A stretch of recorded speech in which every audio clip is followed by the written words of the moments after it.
These crafted flowers from Alta New are beautiful, and today we're going to be adding our colour with watercolours.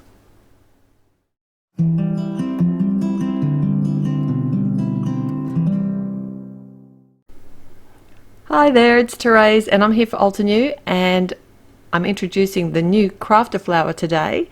This is the Cistus, and you might kind of recognise this flower. It's actually the same or very similar flowers that you get in the Flowering Cistus stamp set, which is absolutely stunning as well. And it has two different flowers in the set as well as two leaves. They are a layering set, as the crafted flowers are, and really easy to use. And today I want to be doing some watercolouring to add my colour to the flowers.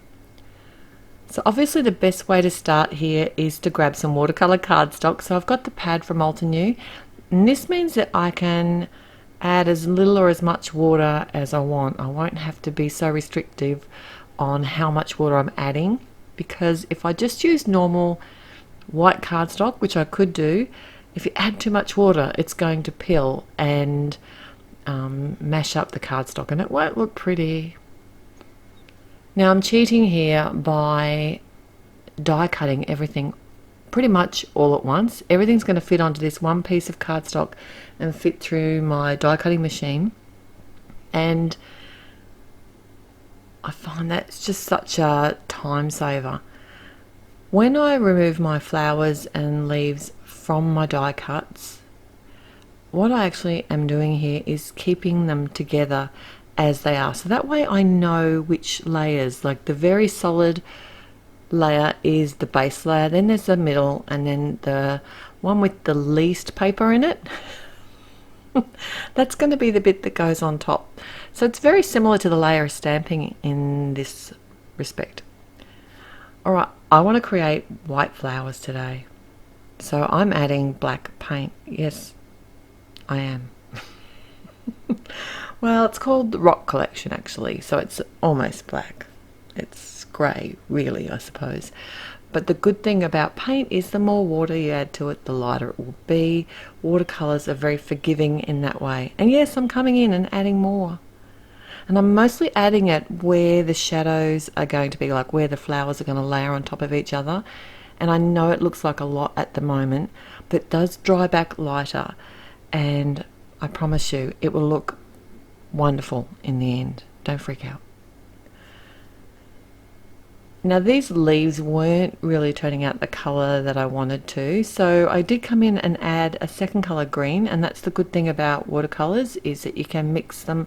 I like to mix on a separate palette, not actually on my watercolour tin, because I like that to be pretty, and that's just weird, I know, don't hold it against me. And because I'm working on the silicone mat here, I can actually use my heat tool because it's heat resistant. If I was just heating directly, even though I'm not holding it on for a long time, their cutting mats don't tolerate heat, but these silicone mats do. They're like the oven ones that you cook your biscuits on. To layer up my flowers, I'm using liquid glue. Because this is watercolor cardstock, I have added water, I have added heat, and I don't want them to fall apart.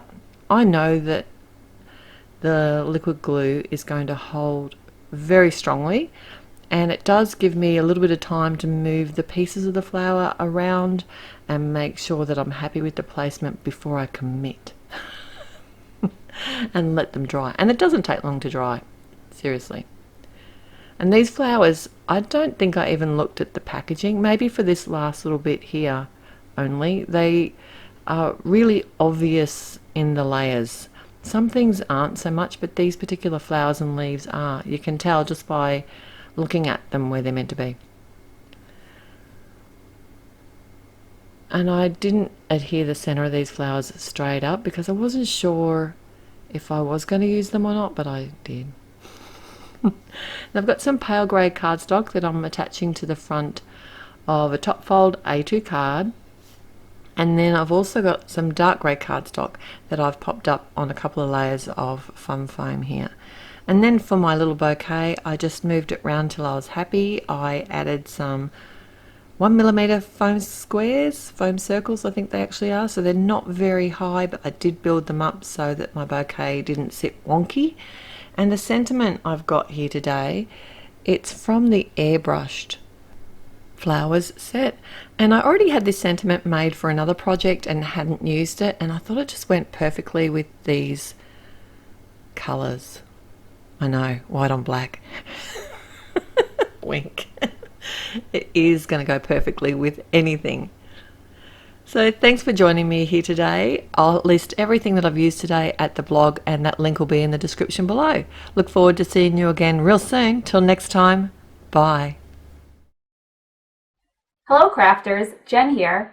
For more tips, techniques, tutorials, and to discover which paper crafting products are right for you, subscribe to Altenews YouTube channel.